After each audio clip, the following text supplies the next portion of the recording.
Hello, my loves. I don't feel like singing the intro today to Leonie Dawson refuses to be categorized for a reason you'll soon understand.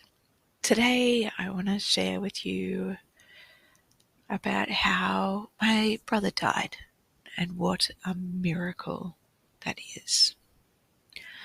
So last week I talked to an old friend and she'd lost her children's father and was raising her sons and was just fraught with the knowledge that they'd been, irreparably damaged by such a traumatic childhood loss.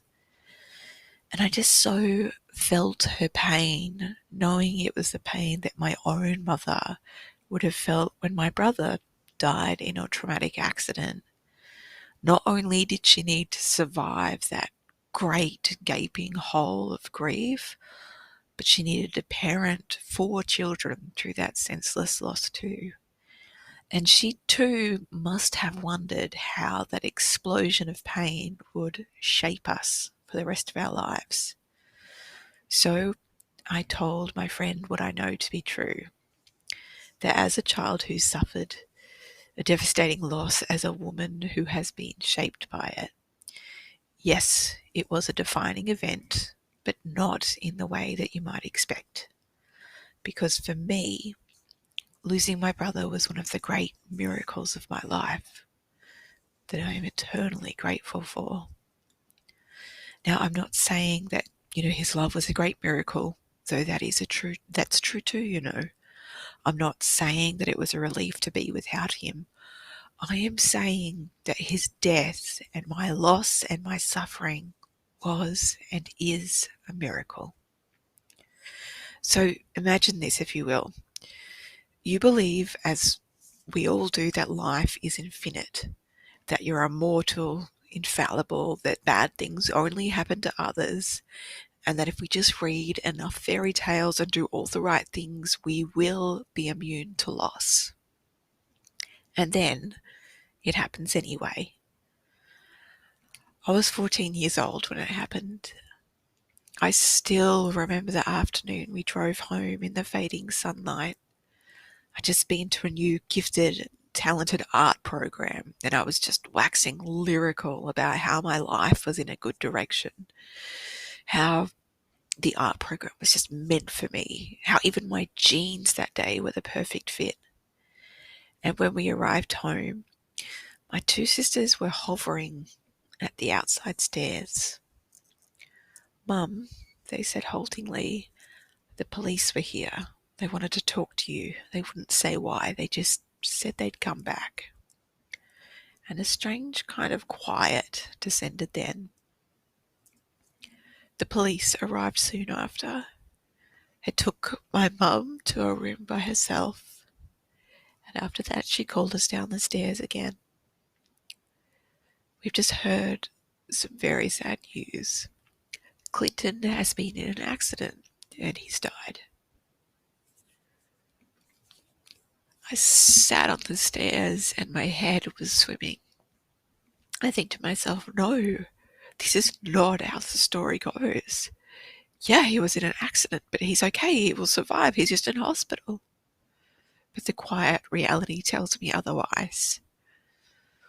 My wild bushman farmer dad is nowhere to be seen, so I volunteer to go to the cattle yards, to climb to their peak and survey the paddocks to see where he could be. There's no tractor, no motorbike, no ute hauling the molasses truck. I scream at the top of my lungs, but there's only quiet in response. I call his phone over and over, but it doesn't connect. Eventually it does, and I tell him in this small, stricken voice to come home. "What has happened?" he asks urgently, but I am tight-lipped. "I can't tell you. You just need to come home."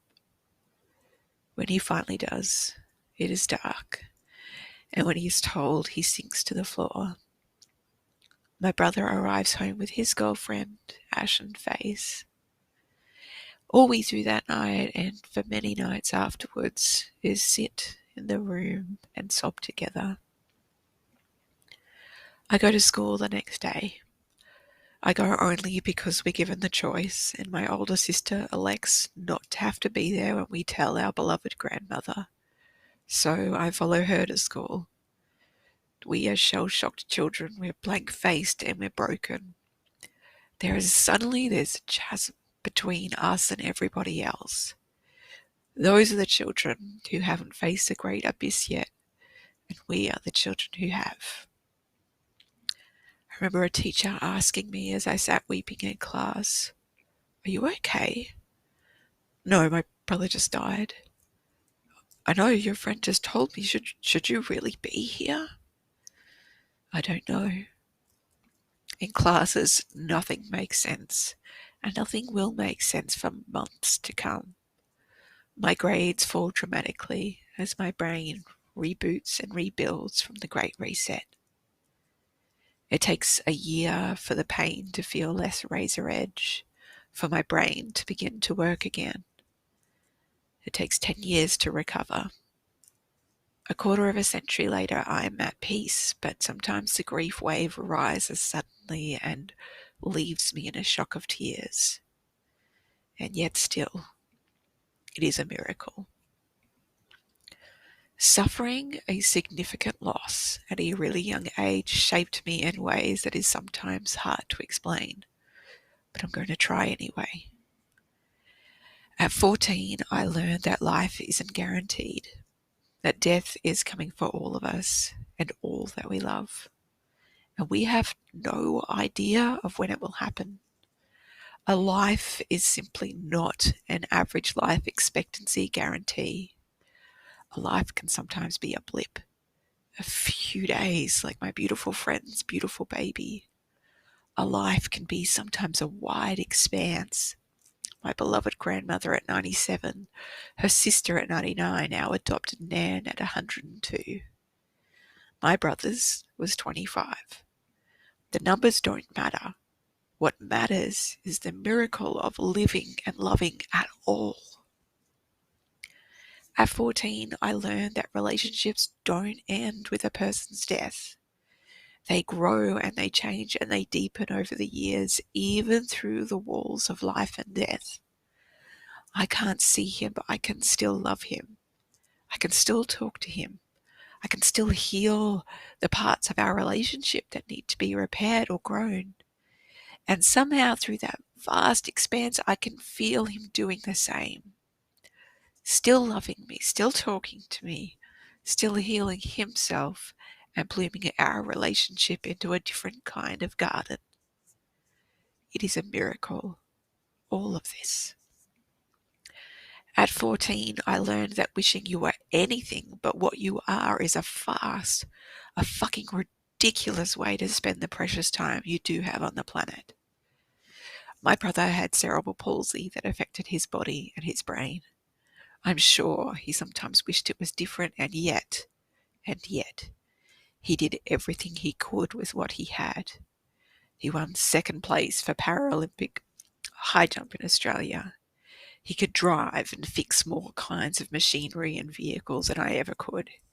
He joked about wishing he was more disabled so he could compete in more disabled sports.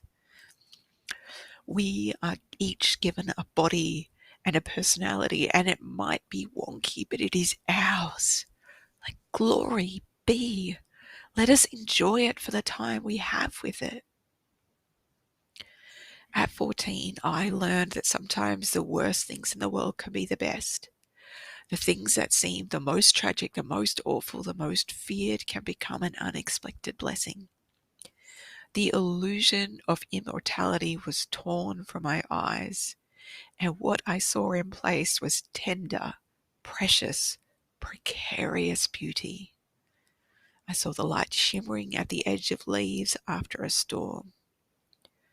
A stray kitten finding me at the back of the bakery that I worked. I saw unexpected tenderness and the knowing that life was passing me by, one moment at a time. This moment only once. Look carefully and you will see there are tiny miracles everywhere, all at once. I want you to know that it wasn't just the wonderful things in my life that made my wonderful parts of me. The hard, the fucked, the excruciating too. They made the gold. They made me deepen with wisdom. They softened like a river crashes around a rock until it is polished smooth. The tragedies and the grief are a part of my tapestry, weaving me into something more. My mother needn't have worried. I was okay. I was more than okay. I was better off because of it. My brother died. What a miracle.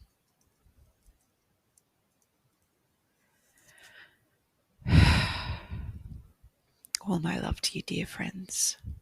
All my love.